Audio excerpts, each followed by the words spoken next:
Hello friends, welcome to the class. आज के class में हम करेंगे अपने नेक्स्ट किंगडम फंजाई को। इसके पहले हमने किंगडम प्रोटिस्टा पूरा कंप्लीट कर लिया है। उसके वीडियोस के लिंक अवेलेबल हैं, आप चाहें तो उसे बहुत अच्छे से देख सकते हैं। Now today we are going to deal with kingdom fungi. अब ये जो किंगडम फंजाई है, तो एनसीईआरटी कहती है fungi constitute a unique kingdom of heterotrophic organism. Heterotrophic organism है क्योंकि अपना ये फूड खुद नहीं बनाता है ना। तो एनिमल्स भी हेट्रोट्रॉपिक हैं, लेकिन उनमें से इसके यूनिक किंगडम के अंदर ये आता है क्योंकि ये अपना न्यूट्रिशन बहुत तरीके से लेता है। जैसे कि जनरली इसका है कि सैप्रोफाइट है। ये सैप्रोफाइट का मतलब depends on dead and decaying organic matter. तो बेटर होगा कि हम इसके इस डाइवर्सिफाइड फीचर को हम इस स्लाइड पर देखें। तो यहाँ हमने स्टार्ट किया है kingdom fungi. Kingdom fungi. Now अगर हम इस किंगडम फंजाई के बारे में बात करें तो सबसे पहला फीचर ये यूकैरियोटिक ऑर्गेनिज्म है, क्योंकि प्रोकैरियोट्स तो हमने मोनरा में पढ़ा था। यूकैरियोटिक ऑर्गेनिज्म है। इसके साथ साथ ये मल्टी सेलुलर ऑर्गेनिज्म होते हैं। Multi cellular. अब मल्टी सेलुलर में एक एक्सेप्शन है।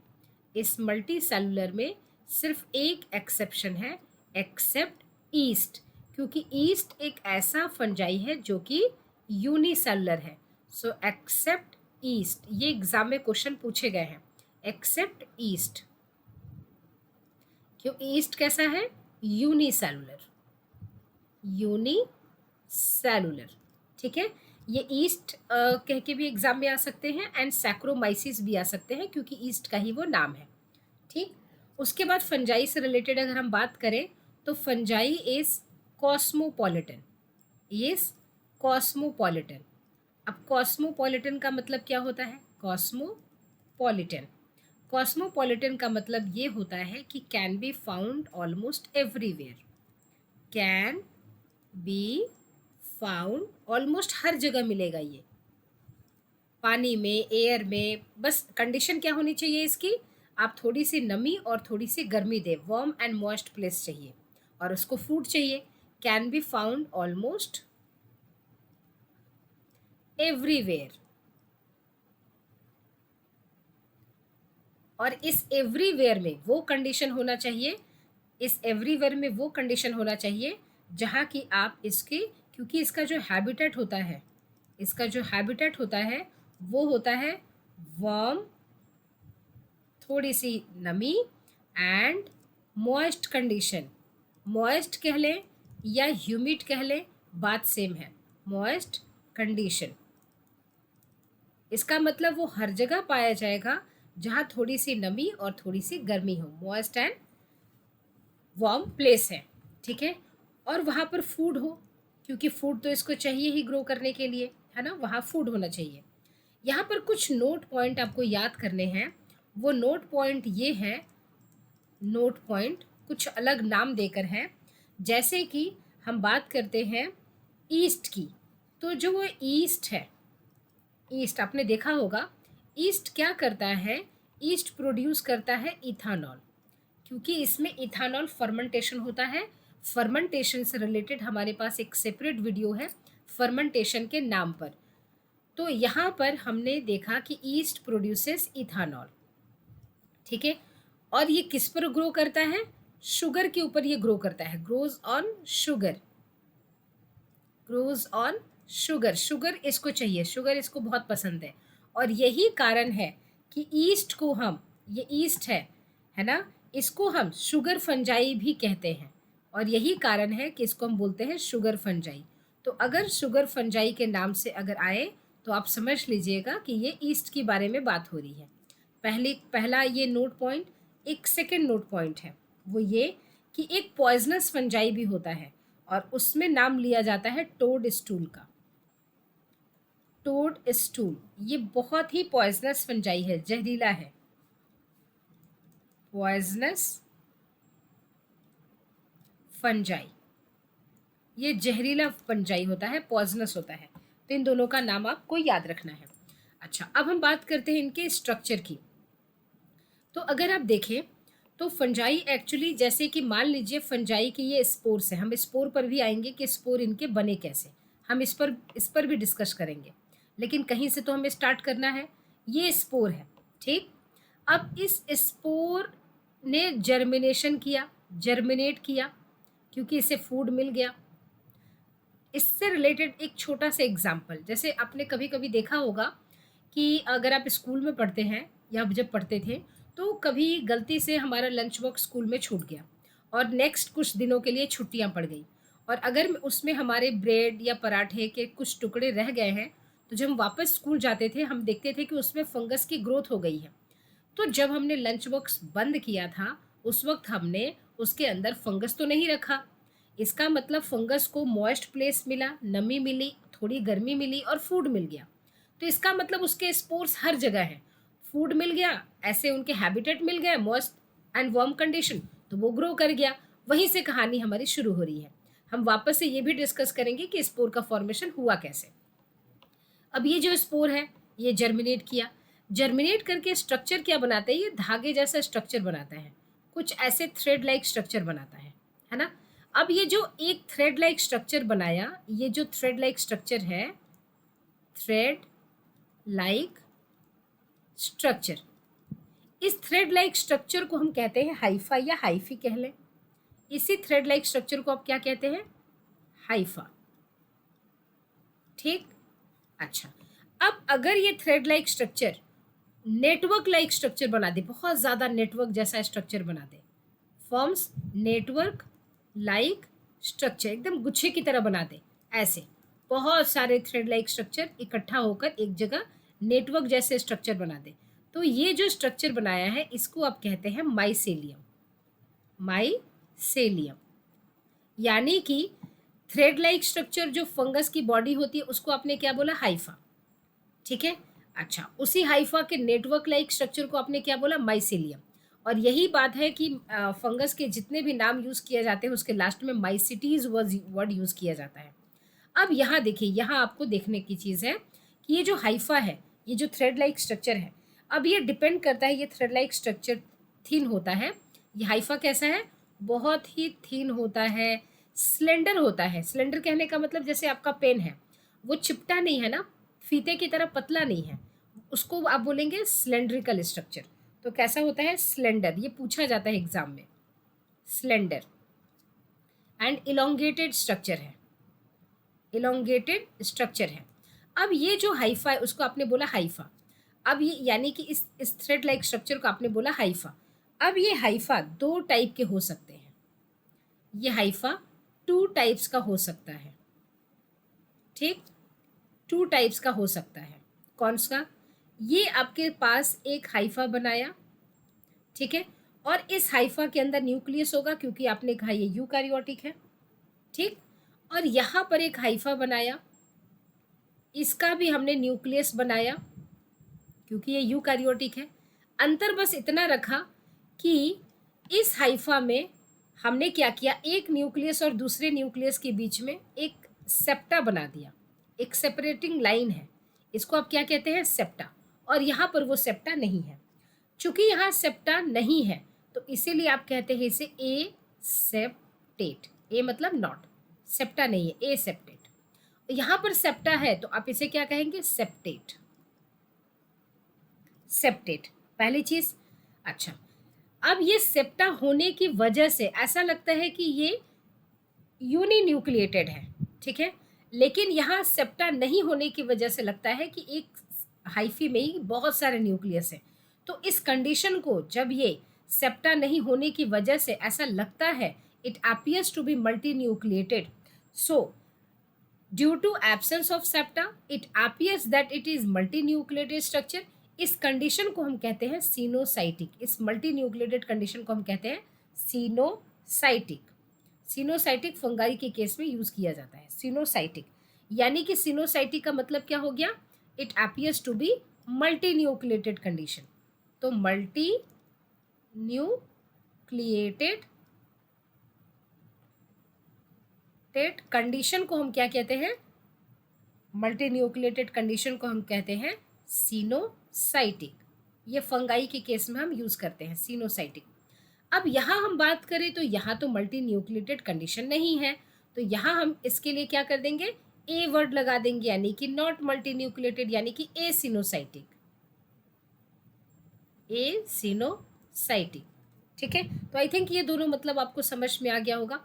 अब सेप्टा का नहीं होना, सेप्टा का नहीं होना यानी कि एसेप्टेट होना एक लोअर फंजाई की पहचान है। ये किसकी पहचान है, एक लोअर फंजाई की पहचान है। और लोअर फंजाई में हम एक कैटेगरी पढ़ते हैं जिसको आप कहते हैं फाइकोमाइसिटीज। तो फाइकोमाइसिटीज के जो भी मेंबर रहेंगे वो क्या होंगे, एसेप्टेट। इसके अलावा जितने भी आप फंगस पढ़ेंगे, चाहे वो आप पढ़ दे एस्कोमाइसिटीज, एस्कोमाइसिटीज, चाहे आप पढ़े बेसिडियोमाइसिटीज, माइसिटीज सब में लगेगा क्योंकि सबकी बॉडी क्या है, माइसेलियम, माइसिटीज, चाहे आप पढ़े ड्यूटेरो, ये 4 क्लासिफिकेशन आप पढ़ेंगे, ड्यूटेरो माइसिटीज, ये सब कैसे होंगे, सिनोसाइटिक। तो ये तीनों होंगे सिनोसाइटिक और ये फाइकोमाइसिटीज कैसा होगा, एसेप्टेट। ठीक है, तो आई थिंक ये बात आपको समझ में आ गई। अब हम बात करते हैं इसके फंजाई का जो माइसेलियम है ना, ये ग्रो कैसे करता है वो देखिए। एक जनरल इन्फॉर्मेशन है, मान लीजिए कि ये एक ब्रेड का पीस है, ठीक है, जो आप अपने स्कूल में छोड़कर आ गए थे। अब इसमें थोड़ी सी मॉइस्ट कंडीशन है ना, आपने जैम वगैरह भी लगा दिया था, ठीक है, और इसमें गर्मी मिल गई इसको, कोई डिस्टर्ब करने वाला भी नहीं मिला। अब इसके ऊपर क्योंकि कॉस्मोपॉलिटन है तो स्पोर्स आ गए। अब उन स्पोर्स ने क्या किया, जर्मिनेट किया। तो जर्मिनेट कर कर ये धागे जैसा ये स्ट्रक्चर बनाएंगे जिसको आपने बोला हाइफी। तो ये धागे जैसा स्ट्रक्चर बनाकर ये पूरे फूड के ऊपर फैल जाएंगे और ये क्या करेंगे, तो इसको आपने बोला माइसेलियम, माइसेलियम। ठीक है, लेकिन एक बहुत खास इम्पॉर्टेंट चीज़ है कि ये क्या करेंगे, ये अंदर की तरफ भी पेनिट्रेट करेंगे। क्या करेंगे, अंदर की तरफ भी ये पेनिट्रेट करेंगे फूड को एब्जॉर्ब करने के लिए। तो जो माइसेलियम अंदर फूड में पेनिट्रेट कर रहे हैं फूड को एब्जॉर्ब करने के लिए, तो इन स्ट्रक्चर्स को आप कहते हैं हॉस्टोरिया। इसको आप क्या कहेंगे, हॉस्टोरिया। यानी कि हॉस्टोरिया क्या करता है, it absorbs the nutrition, absorbs the nutrition. तो आप कहेंगे एब्जॉर्ब क्यों, ये तो हेट्रोट्रॉपिक है, इसको फूड खा लेना चाहिए, एब्जॉर्ब क्यों कर रहा है। वो इसलिए एब्जॉर्ब करता है क्योंकि ये क्या करेगा, एक्चुअली मान लीजिए ये इसका हॉस्टोरिया है, ठीक है, और यहाँ पर ये क्या है, फूड है, ये है फूड और ये है इसका हॉस्टोरिया। ठीक है, तो ये क्या करेगा, अपने माइसेलियम से इस फूड के ऊपर एंजाइम सिक्रेट करेगा। क्या करेगा, इससे एंजाइम रिलीज करेगा, it releases enzyme, enzyme release करेगा। और जो ये एंजाइम रिलीज करेगा उसका काम क्या है, एंजाइम क्या करेगा, एंजाइम जो ये रिलीज करेगा वो कॉम्प्लेक्स फूड को ब्रेक करेगा और कन्वर्ट कर देगा सिंपल फॉर्म में। अब जैसे कि एक एग्जाम्पल लें, जैसे कि मान लीजिए फूड है यहाँ कार्बोहाइड्रेट, ठीक है, तो इस कॉम्प्लेक्स फूड क्या है, कार्बोहाइड्रेट। अब कार्बोहाइड्रेट को ये एंजाइम, एक एंजाइम का एग्जाम्पल भी आप ले सकते हैं जैसे कि जाइमेज एंजाइम ये सिक्रीट करता है। तो ये क्या करेगा, कार्बोहाइड्रेट जो कि कॉम्प्लेक्स फूड है इसको ये ब्रेक करेगा, ब्रेक किया इसने, है ना, ब्रेक्स इनटू सिंपलर फॉर्म, जैसे कि ग्लूकोज हो गया। अब जब ये ग्लूकोज के फॉर्म में कॉम्प्लेक्स को कन्वर्ट कर दिया ग्लूकोज के फॉर्म में यानी सिंपलर फूड में, अब इसको क्या करेगा, ये एब्जॉर्ब करेगा, इसको एब्जॉर्ब करेगा। यानी कि बाहर ही अपने बॉडी के अंदर ये हम क्या करते हैं, हम कॉम्प्लेक्स फूड को खाते हैं और हमारी बॉडी उसे पचाती है, उस कॉम्प्लेक्स को कन्वर्ट करती है सिंपलर में बॉडी के अंदर ही। ठीक है, और इस प्रोसेस को हम कहते हैं डाइजेशन। लेकिन उनमें क्या होता है, उनमें ऑर्गेनिज्म में क्या होगा, फंगाई में क्या होता है, वो फूड को अंदर नहीं खाते, वो एंजाइम फूड के ऊपर ही सिक्रीट करते हैं। वो एंजाइम कॉम्प्लेक्स फूड को ब्रेक करेगा स्मॉल फूड में और जब वो स्मॉल में कन्वर्ट हो जाएगा तब वो उसको एब्जॉर्ब कर लेंगे। ठीक है, तो ये डिफरेंस है। इसीलिए उनको हम बोलते हैं absorptive type of nutrition, absorptive type of nutrition, क्योंकि वो डाइजेस्टेड फूड को एब्जॉर्ब करेंगे। हम क्या करते हैं, डाइजेस्ट करते हैं इनसाइड आवर बॉडी। तो आई थिंक ये बात आपको समझ में आ गई होगी, ठीक है। अच्छा, दूसरी चीज़ क्या है, इनके हम अगर बात करें सेल वॉल को लेकर, तो इनका सेल वॉल काइटिनस होता है, ये आपने पहले भी पढ़ा था। इनके पास सेल वॉल होगा और ये सेल वॉल कैसा होता है, काइटिनस, यानी कि काइटिन का बना हुआ, है ना। काइटिन होते हैं प्लस कार्बोहाइड्रेट भी होता है, कार्बोहाइड्रेट, ठीक। अच्छा, एक चीज़ इनका बहुत बहुत बहुत इंपॉर्टेंट है, वो कौन सा फीचर है, और ये बहुत इंपॉर्टेंट फीचर है, कई बार यहाँ से क्वेश्चन पूछा गया है, इनका स्टोरेज। जो इनका स्टोर्ड फूड होता है, स्टोर्ड फूड होगा, ठीक है, वो कैसा, वो क्या होता है, ग्लाइकोजन। अब आप याद करें, प्लांट्स के केस में आपने क्या पढ़ा था, स्टार्च, है ना, स्टार्च पढ़ा था आपने। जब प्रोटिस्टा पढ़ा था उसमें कुछ एग्जाम्पल्स पढ़े थे, जहाँ ऑयल ग्रैन्यूल्स पढ़े थे, ऑयल ड्रॉपलेट्स पढ़े थे। आप यहाँ पर पढ़ रहे हैं सेल वॉल के केस में ग्लाइकोजन। जब आप एनिमल किंगडम पढ़ेंगे वहाँ पर भी केस में पढ़ेंगे कि स्टोर्ड फूड इज ग्लाइकोजन, है ना। अब यहाँ पर क्वेश्चन ये पूछा था कि कौन सा ऐसा पॉइंट है जिस पॉइंट पे रिलेटेड जो फंगस है वो एनिमल की तरह है, किस पॉइंट के मद्देनज़र रखते हुए एनिमल्स एंड फंजाई सेम है। तो वो था फूड, स्टोर्ड फूड, क्योंकि एनिमल्स का भी स्टोर्ड फूड क्या होता है, ग्लाइकोजन। फंगाई का भी स्टोर्ड फूड क्या है, ग्लाइकोजन। तो ग्लाइकोजन जो स्टोर्ड फूड को अगर हम ध्यान देखें तो ये एनिमल की तरह है। तो आई थिंक ये बात आपको समझ में आ गई होगी और ये बहुत इंपॉर्टेंट है, ठीक है। अच्छा, कुछ जो फंगाई हैं, कुछ फंगाई जो हैं वो क्या करते हैं, ठीक है, तो कुछ फंगस क्या करते हैं कि ये पैरासिटिक भी होते हैं। Some fungi are parasitic, some fungi are parasitic, ठीक है। किसके ऊपर रहेंगे, प्लांट के साथ, प्लांट के ऊपर या एनिमल्स के ऊपर। So parasitic on plants and animals. तो अगर पूछा जाए कि क्या ये पैरासाइट की तरह है, तो आप बोलेंगे बिल्कुल, पैरासाइट के फॉर्म में भी ये मिलते हैं प्लांट्स एंड एनिमल्स के साथ। अभी एनसीईआरटी बुक पर हम चलेंगे, कुछ आपको सिम्बायोटिक एसोसिएशन के साथ भी मिलेंगे, सम फॉर्म सिम्बायोटिक एसोसिएशन। अब सिम्बायोटिक एसोसिएशन का मतलब क्या होता है, मान लीजिए ऑर्गेनिज्म ए है और ऑर्गेनिज्म बी है, और हम कह रहे हैं कि organism A and organism B दोनों सिम्बायोटिक एसोसिएशन है। इसका मतलब ये हुआ कि A and B both are getting benefit from each other. A को बी से फ़ायदा हो रहा है, इसलिए हमने पॉजिटिव लिखा, और अगर हार्म होता तो हम नेगेटिव लिखते, and A is getting benefit from B. तो दोनों को एक दूसरे से फ़ायदा पहुंच रहा है, और इसीलिए इस फ़ायदे को ध्यान में रखते हुए दोनों एक साथ ही जी रहे हैं। तो इस एसोसिएशन को हम कहते हैं सिम्बायोटिक, यानी कि mutual relationship where both the organisms are getting benefit from each other. दोनों ऑर्गेनिजम्स को एक दूसरे से फ़ायदा है।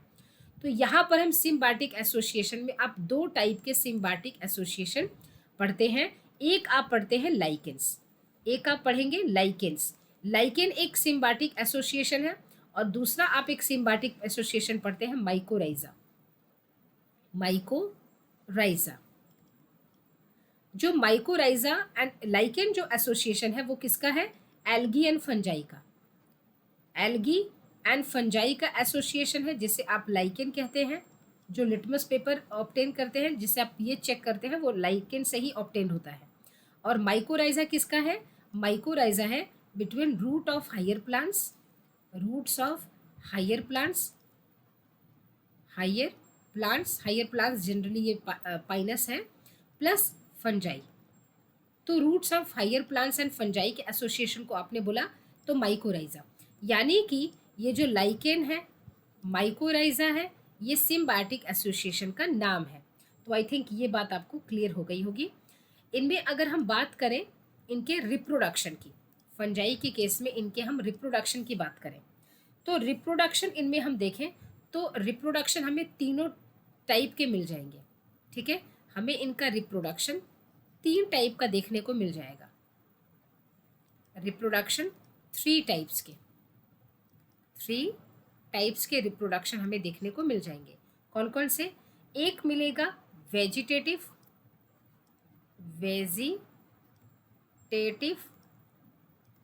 दूसरा है asexual and third one is sexual. आप कहेंगे वेजिटेटिव और एसेक्सुअल तो एक ही है, नहीं, यहाँ पर इनमें थोड़ी सी डिफरेंस ये है कि अगर देखिए सेक्सुअल का तो कॉन्सेप्ट ही अलग है, 2 पेरेंट्स आर रिक्वायर्ड, है ना।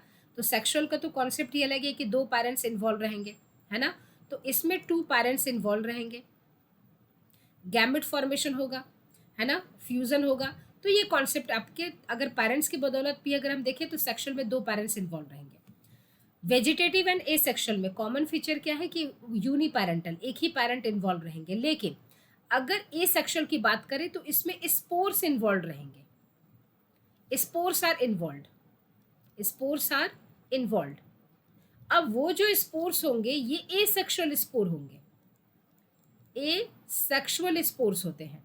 लेकिन ऐसा कोई भी एसेक्सुअल स्पोर का फॉर्मेशन वेजिटेटिव में नहीं होगा, ठीक है। तो वेजिटेटिव में किसी भी स्पोर का कॉन्सेप्ट नहीं आता, ठीक। फ्रैगमेंटेशन हो गया, बडिंग हो गया, ये सब कॉन्सेप्ट आएगा वेजिटेटिव में।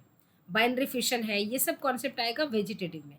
लेकिन अगर हम एसेक्सुअल की बात करें, फ्रैगमेंटेशन नहीं होगा, बडिंग नहीं होगी, बाइनरी फिशन नहीं होगा। यहाँ पर स्पोर का कॉन्सेप्ट आएगा कि reproduction takes place with the help of asexual spore, ठीक है। तो यहाँ पर बस डिफरेंस ये है, इसकी वजह से हमने तीनों को अलग अलग किया है। उसके बाद हम बात करते हैं, क्योंकि इनके रिप्रोडक्शन को हमें डिटेल देखना है, तो वेजिटेटिव में अगर हम एग्जाम्पल लें कि वेजिटेटिव के एग्जाम्पल्स क्या क्या हो जाएंगे, तो वेजिटेटिव का एग्जाम्पल हो जाएगा जैसे कि फिशन, उसके बाद हो जाएगा इसमें बडिंग, ठीक। उसके बाद हो जाएंगे इसमें फ्रैगमेंटेशन,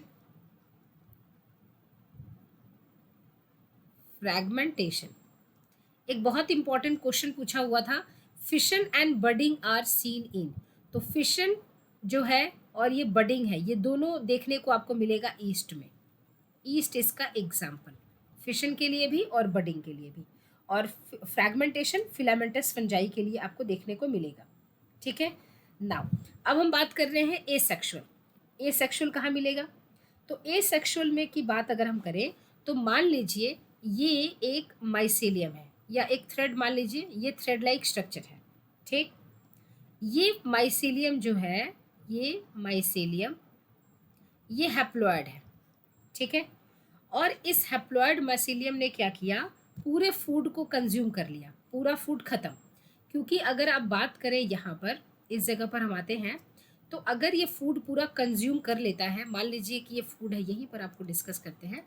मान लीजिए कि ये फूड है, इस फूड को पूरा ये कंज्यूम कर लिया, ये फूड था, इस फूड को पूरा वो खा चुका है, पूरे इसके ऑर्गेनिक मैटर को वो यूज़ कर चुका है।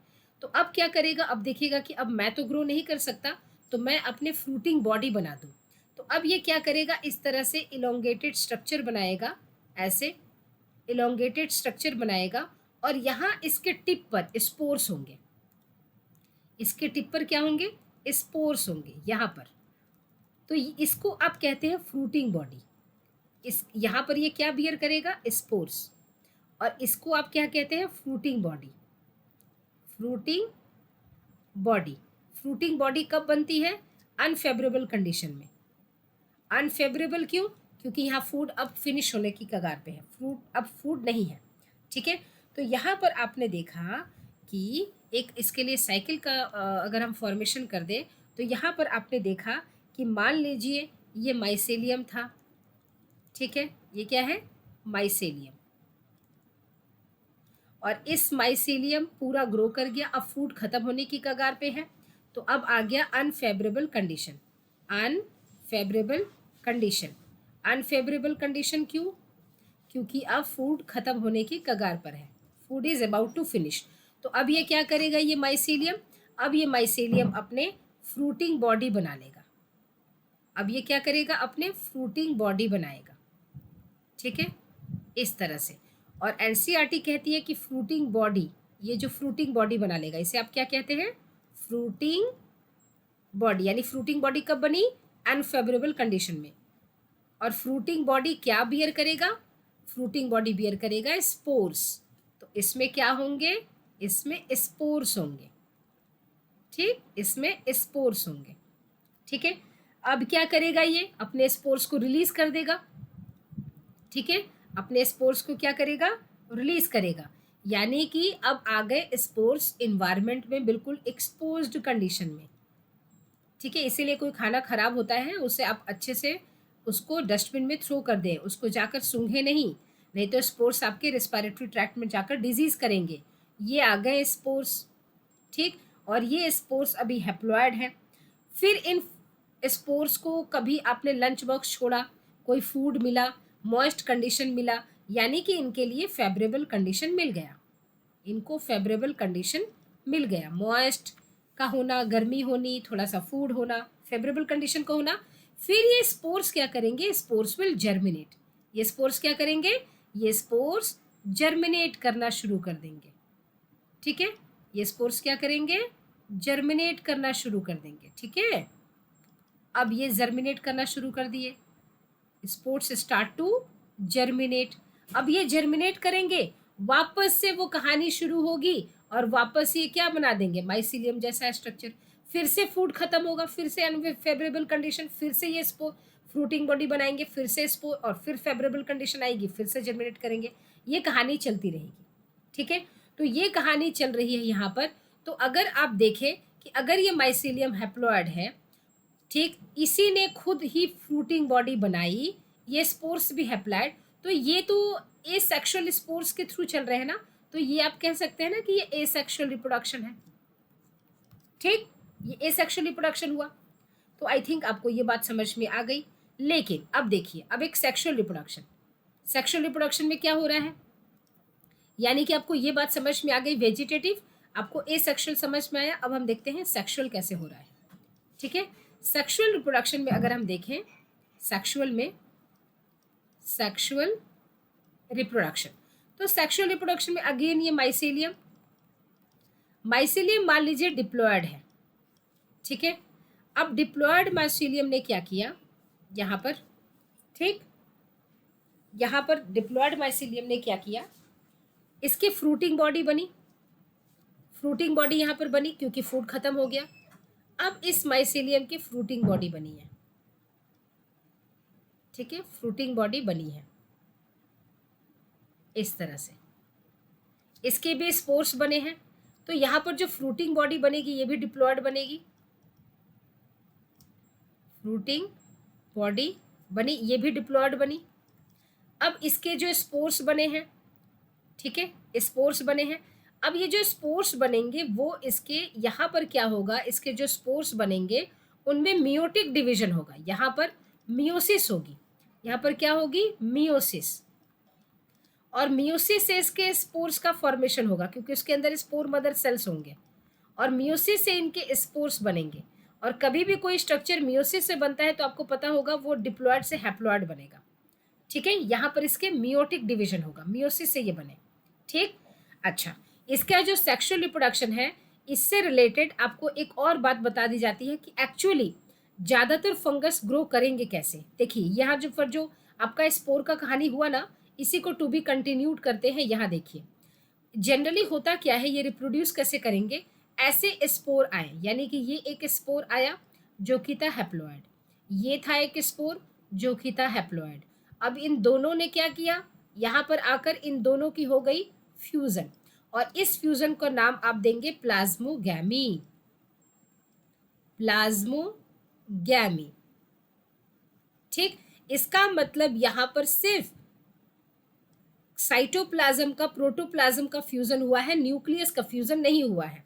तो as a result of plasmogamy एक स्टेज मिलती है जिसको आप कहते हो डाई कैरियोन स्टेज। इस स्टेज को आप क्या कहेंगे? डाई कैरियोन स्टेज, क्योंकि इसमें दो न्यूक्लियस आए, दो न्यूक्लियस का स्टेज आपको मिला, टू न्यूक्लियस। नाउ अब आएगा सेकेंड स्टेप। सेकेंड स्टेप क्या होगा? अब न्यूक्लियस का फ्यूजन होगा। नाउ सेकेंड इज कैरियोगैमी, यानी कि न्यूक्लियस का fusion, karyogamy. Karyo means nucleus, nucleus का फ्यूजन होगा। तो as a result of karyogamy अब ये आ गया 2n। तो इसका रिजल्ट क्या हो गया, कैरियोगैमी का रिजल्ट क्या हो गया, फॉर्मेशन ऑफ जाइगोट। आप इसे कहेंगे जाइगोट, जाइगोट का फॉर्मेशन हुआ। अगर कोई पूछे कि डाई कैरियोन स्टेज जो बने थे उनकी प्लॉयडी क्या थी, तो आप कहेंगे n+n। आप 2n नहीं कहेंगे, ये n है और ये n है, लेकिन जाइगोट कैसा है, ये है 2n। ठीक है। नाउ अब जाइगोट बन गया। अब जाइगोट के बाद क्या होगा, इस जाइगोट की होगी मियोसिस। इस जाइगोट की क्या होगी, थर्ड इज मियोसिस, मियोसिस। ठीक है। अब मियोसिस हुई। अब मियोसिस के रिजल्ट में क्या होंगे, इसके स्पोर्स बनेंगे। ठीक है, स्पोर्स बने और ये सारे स्पोर्स क्या होंगे, हैप्लॉइड। स्पोर्स सारे क्या हो गए, हैप्लॉइड। अब ये वापस जर्मिनेट करके 50% इस तरह से, 50% इस तरह के हाइफी वाले स्ट्रक्चर्स बनाएंगे। यानी कि ये साइकिल में अगर आप देखें तो 3 स्टेप, प्लाज्मोगैमी, कैरियोगैमी, मियोसिस। अगर आप देखें तो यही तो होता है सेक्सुअल रिप्रोडक्शन में, जेनेटिक रिकॉम्बिनेशन होता है। तो ये जो स्पोर बना है इसमें 2 अलग अलग तरह के जेनेटिक रिकॉम्बिनेशन हुई है। ठीक है। तो ये स्टेप्स आपको याद रखना है सेक्सुअल रिप्रोडक्शन में। अच्छा, एक बहुत, क्योंकि इस वीडियो में हम ले रहे हैं एक इंट्रोडक्टरी पार्ट। ठीक है, क्योंकि उसके बाद हम करेंगे क्लासिफिकेशन ऑफ फंजाई। क्लासिफिकेशन जो आपका फंजाई होगा, ठीक है, तो वहाँ पर आप पढ़ेंगे कि कितने टाइप्स के फंजाई होते हैं। ठीक, फाइको, एस्को, बेसिडियो एंड डिटोरोमाइसिटीज। यहाँ पर एक बहुत ही इंपॉर्टेंट सिर्फ एक नोट पॉइंट लिख देंगे। नोट पॉइंट आप लिखेंगे कि in some fungi dikaryon stage is not visible. ठीक है, तो कुछ फंजाई है जिनमें कि ये डाइकैरियोन स्टेज यानी कि ये वाला जो स्टेज है ये विजिबल नहीं होता, और वो है phycomycetes.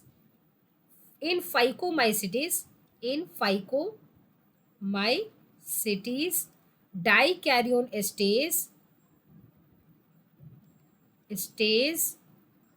Is not visible, not visible. और कारण क्या है कि डाइकैरियोन स्टेज नहीं दिखता, क्योंकि इनमें क्या होता है कि इनमें karyogamy occurs just after plasmogamy.